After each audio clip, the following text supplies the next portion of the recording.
దావీదు కుమారుడును ఇశ్రాయేలు రాజునైన సొలొమోను రచించిన సామెతల గ్రంథం 9వ అధ్యాయం. జ్ఞానము నివాసమును కట్టుకొని దానికి 7 స్తంభములు చెక్కుకొనినది. పశువులను వధించి ద్రాక్షారసమును కలిపి ఉన్నది. భోజన పదార్థములను సిద్ధపరిచి ఉన్నది. తన పనికత్తెల చేత జనులను పిలవనంపినది. పట్టణ మందలి మెట్టల మీద అది నిలిచి, జ్ఞానం లేనివాడా ఇక్కడికి రమ్మని ప్రకటించుచున్నది.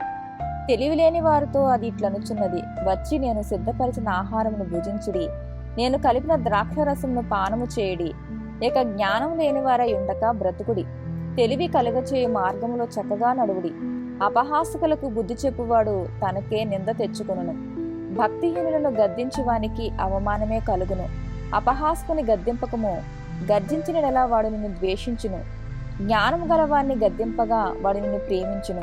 జ్ఞానము గలవారికి ఉపదేశము చేయగా వాడు మరింత జ్ఞానం నొందును. నీతి గలవానికి బోధ చేయగా వాడు జ్ఞానాభివృద్ధి నొందును. యెహోవా యందు భయభక్తులు కలిగి ఉంటే జ్ఞానమునకు మూలము. పరిశుద్ధ దేవుని గూర్చిన తెలివియే వివేచనకు ఆధారము. నా వలన నీకు దీర్ఘాయువు కలుగును, నీవు జీవించు సంవత్సరములు అధికములగును. నీవు జ్ఞానివైనలా నీ జ్ఞానం నీకే లాభకరమగును.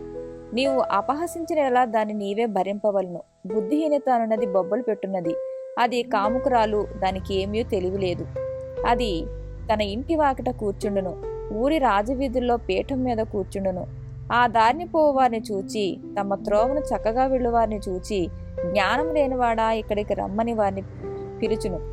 అది తెలివిలేని వాడొకడు వచ్చుట చూచి, దొంగిలించిన నీళ్లు తీపి, చాటును తినిన భోజనము రుచి అని చెప్పును. అయితే అచట ప్రేతలున్నారనియు, దాని ఇంటికి వెళ్ళువారు పాతాళ కూపములో ఉన్నారనియు వారికి ఎంత మాత్రమూ తెలియలేదు. ఆమేన్.